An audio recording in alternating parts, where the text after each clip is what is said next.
Greetings and welcome into the Pawtuxet General, your connection to all things Pawtuxetish. This week being episode 13. We went all out. Hot chocolate is our drink this week. Our recipe is for yeasted pancakes.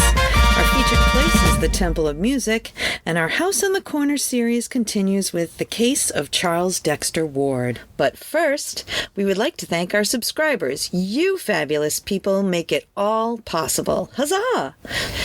If you would like to join our Pawtuxet Village townies, go to patreon.com and search for the Pawtuxet General. Your subscription gets you lots of extra content, early notifications of podcasts. You could even get a gift sent to your door. This just in. You can now find us on Facebook.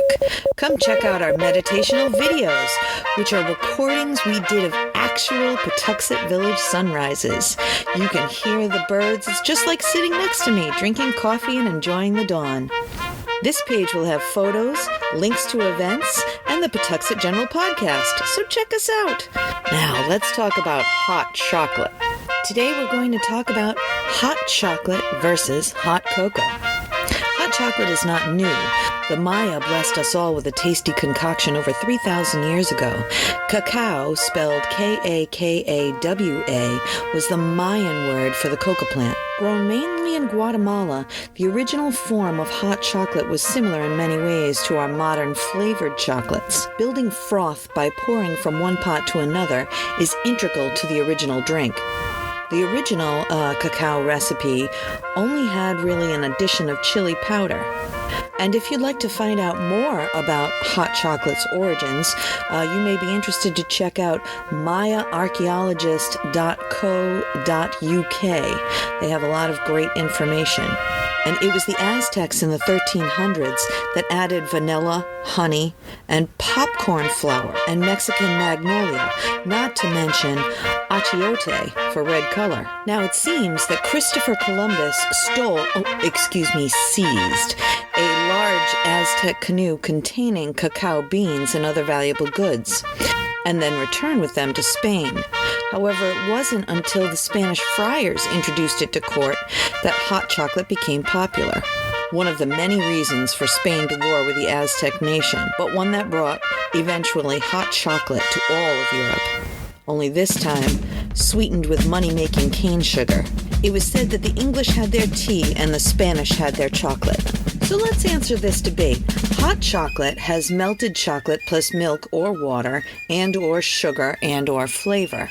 Hot cocoa has dried powdered chocolate mixed with sugar and flavorings to which you can add water or milk. Today, we're making hot chocolate. I say, go for broke. Try it melted. You will need an 8-ounce well-chopped fancy chocolate. Go for your favorite. It's your birthday. 2 cups of milk or water or a water cream mix. 1/2 teaspoon espresso powder. 2 teaspoons powdered sugar. And a giant bowl of whipped cream. In a medium pan, heat and whisk together the milks, sugar, and espresso powder until it gently bubbles around the edge. Remove it from the heat and stir in the chopped chocolate until melted. To thicken, add more chocolate. And then top in a mug with whipped cream. Now, to this unbelievable mix, you could take a nod from the Maya and have it spicy, hot sauce drops, or with vanilla. Or if you might want the alcoholic version, you might add rum or vanilla vodka.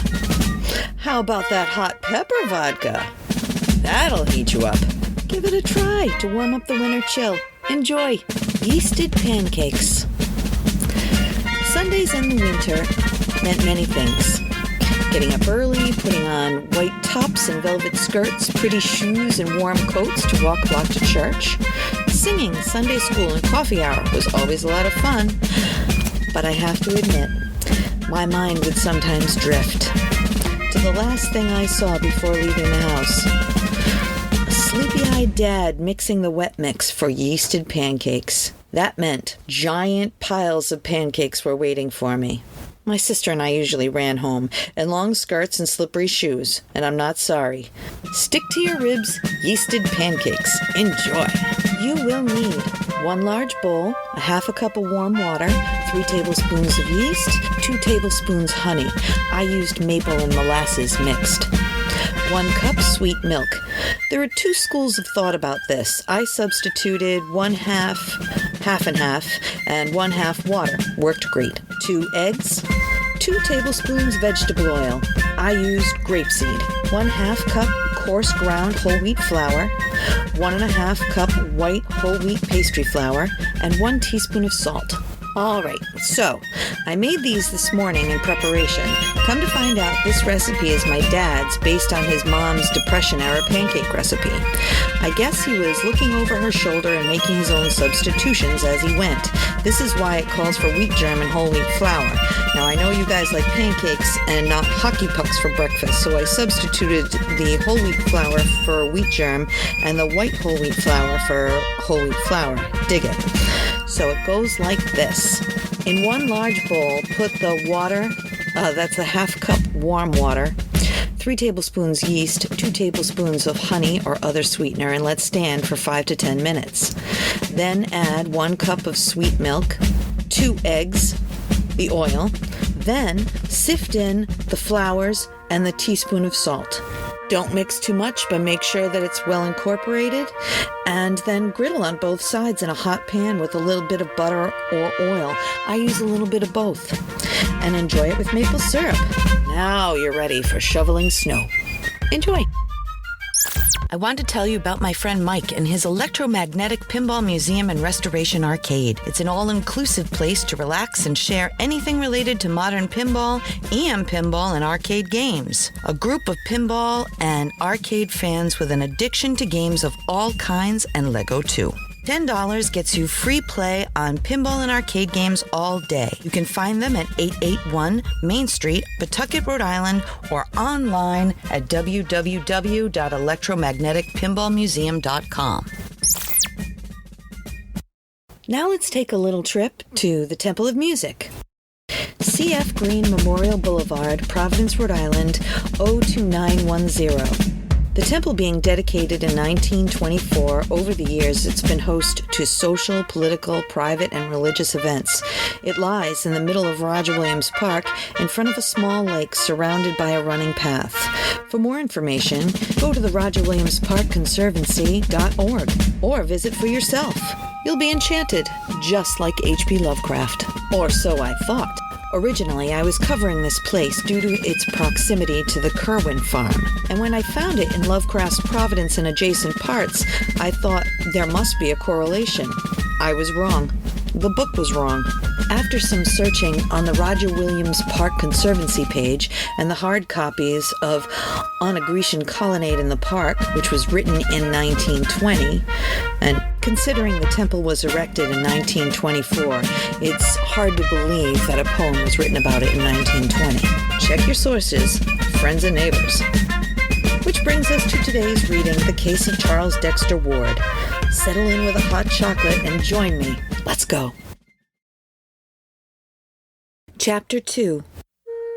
The sight of this strange pallid man, hardly middle-aged in aspect, yet certainly not less than a full century old, seeking at last to emerge from a cloud of fright and destination too vague to pin down or analyze, was at once a pathetic, a dramatic, and a contemptible thing. Such is the power of wealth and of surface gestures, however, that there came a slight abatement in the visual aversion displayed towards him, especially after the rapid disappearances of his sailors abruptly ceased.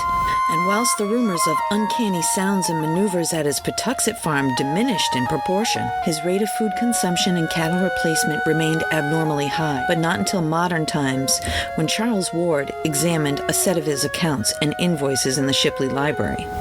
But of course, the effect of this belated mending was necessarily slight. Kerwin continued to be avoided and distrusted, as indeed the one of his continued air of youth at a great age would seem to be enough to warrant. And he could see that in the end his fortunes would be likely to suffer. His elaborate studies and experiments, whatever they may have been, apparently required a heavy income for their maintenance. And since a change of environment would deprive him of the trading advantages he had already gained, it would not have profited him to begin anew in a different region just then. Judgment demanded that he patch up his relations with the townsfolk of Providence, so that his presence might no longer be a signal for hushed conversation, transparent excuses or errands elsewhere, and a general atmosphere of constraint and uneasiness. His clerks, now being reduced to the shiftless and impecunious residue whom which no one else would employ, were giving him much worry. He had held to his sea captains and mates only by shrewdness in gaining some kind of ascendancy over them, a mortgage, a promissory note, a bit of information very pertinent to their welfare. In many cases, diarists have recorded with some awe, Kerwin showed almost the power of a wizard in unearthing family secrets for questionable use. During the final 5 years of his life, it seemed as though only direct talks with the long dead could possibly have furnished some of the data which he had so glibly at his tongue's end. At this time, the crafty scholar hit upon a last desperate expedient to regain his footing in the community. Hitherto a complete hermit, he now determined to contract an advantageous marriage, securing as a bride some lady whose unquestionable position would make all ostracism of his house impossible. It may be that he had deeper reasons for wishing an alliance, reasons so far outside the comic sphere that only papers found a century and a half after his death caused anyone to suspect them. But of this, nothing certain can ever be learned. Naturally, he was aware of the horror and indignation with which any ordinary courtship of his would be received. Hence, he looked for some likely candidate upon whose parents he might exert a suitable pressure. Such candidates, he found, were not at all easy to discover, since he had very particular requirements in the way of beauty, accomplishments, and social security. At length, his survey narrowed down to the household of one of his best and oldest ship captains, a widower of high birth and unblemished standing, named Dutee Tillinghast, whose only daughter Eliza seemed dowered and every conceivable advantage save protests as an heiress. Captain Tillinghast was completely under the domination of Kerwin and consented after a terrible interview in his Copelet house on Powers Lane Hill to sanction the blasphemous alliance. Eliza Tillinghast, at that time 18 years of age, and had been reared as gently as the reduced circumstances of her father permitted. She had attended Stephen Jackson's school opposite the courthouse parade, and had been diligently instructed by her mother, before the latter's death of smallpox in 1757, in all arts and refinements of domestic life. A sampler of hers, worked in 1753 at the age of 9, may still be found in the rooms of the Rhode Island Historical Society. After her mother's death, she had kept the house, aided only by one servant. Her arguments with her father concerning the proposed Kerwin marriage must have been painful indeed, but of these we have no record. Certain it is that her engagement to young Ezra Whedon, second mate of the Crawford Packet Enterprise, was dutifully broken off, and that her union with Joseph Kerwin took place on the 7th of March, 1763 in a Baptist church in the presence of the most distinguished assemblages the town could boast, the ceremony being performed by the younger Samuel Windsor. The Gazette mentioned the event very briefly, and in most surviving copies, the item in question seems to be cut or torn out. Ward found a single intact copy after much search in the archives of a private collector of note, observing with amusement the meaningless urbanity of the language. Monday evening last, Mr. Joseph Kerwin of this town, merchant, was married to Miss Eliza Tillinghast, daughter of Captain Dutee Tillinghast, a young lady who has real merit added to a beautiful person, to grace and connubial state to perpetuate its felicity. The collection of Durfee Arnold letters, discovered by Charles Ward shortly before his reputed madness in the private collection of Melvard F. Peters, Esquire of George Street, and covering this in a somewhat antecedent period, throws vivid light on the outrage done to the public sentiment of this ill-assorted match. The social influence of the Tillinghasts, however, was not to be denied, and once more, Joseph Kerwin found his house frequented by persons whom he could never otherwise have induced to cross his threshold.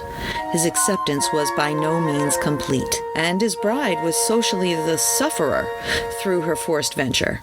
But at all events, the wall of utter ostracism was somewhat torn down.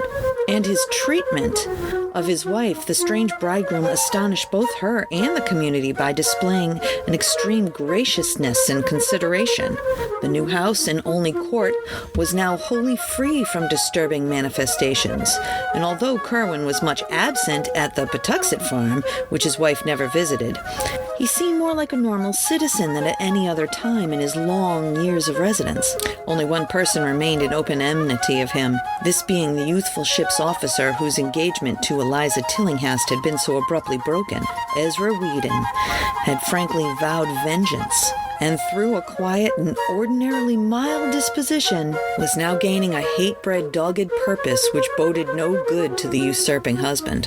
On the 7th day of May, 1765, Kerwin's only child, Anne, was born, and was christened by the Reverend John Graves of King's Church, of which both husband and wife had become communicants shortly after their marriage, in order to compromise between their respective congregational and Baptist affiliations. The record of birth, as well as that as the marriage 2 years before, was stricken from most copies of the church and town annals where it ought to appear, and Charles Ward located both with the greatest difficulty after his discovery of the widow's change of name had apprised him of his own relationship and engendered the fevered interest which culminated in his madness. The birth entry indeed was found very curiously through correspondence with the heirs of the loyalist Dr. Graves, who had taken with him a duplicate set of records when he left his pastorate at the outbreak of the Revolution.